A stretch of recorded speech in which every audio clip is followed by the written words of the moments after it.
How to calm your climate anxiety. Between wildfires, heat waves, and hurricanes, we are all feeling nervous about the future. Pursuing or ignoring the problem won't ease your burden. 3 years ago, after the Woolsey fire, a 53-year-old Greg Kochanowski returned to the Santa Monica Mountains and drove past his own street without recognizing it. The most destructive wildfire in Los Angeles country history had torn through his Seminole Springs neighborhood, burning more than half of the area's homes to the ground, including his. What remained was a moonscape, he said. Ash and char, black and gray. Losing his home was traumatic, but losing his bearings in his own neighborhood scared the hell out of him. Mr. Kochanowski remembered and triggered new existential concerns about climate change. Now he agonizes over his 14-year-old daughter's future. What kind of world will Hava grow up in? He said.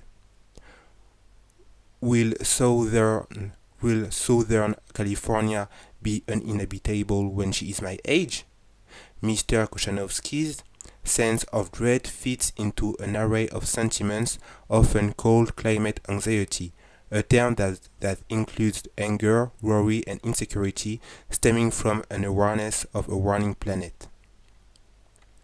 Actually, think many people have been experiencing these silently and privately for a number of years, said Winnie Lersman, a climate psychologist and consultant to business and non-profits. But the conversation is no longer marginal. It really has burst through. Evidence that climate change threatens mental health is mounting according to a recent report from Imperial College London's Institute of Global Health Innovation. Higher temperatures are tied to depressive language and higher suicide rates. Fires, hurricanes, and heat waves carry the risk of trauma and depression. Cascading climate-driven disasters have forced American Red Cross volunteers to stay in the field for months rather than weeks, said Trevor Regan, who runs the group's domestic disaster programs.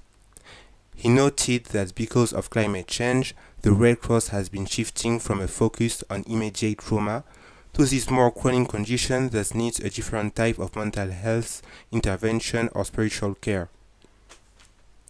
Young people especially report feeling debilitated by climate anxiety and being frustrated by older generations.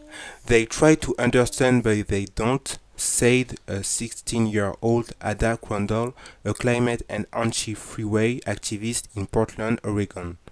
I'm scared for my future because of the inaction of adults in the past.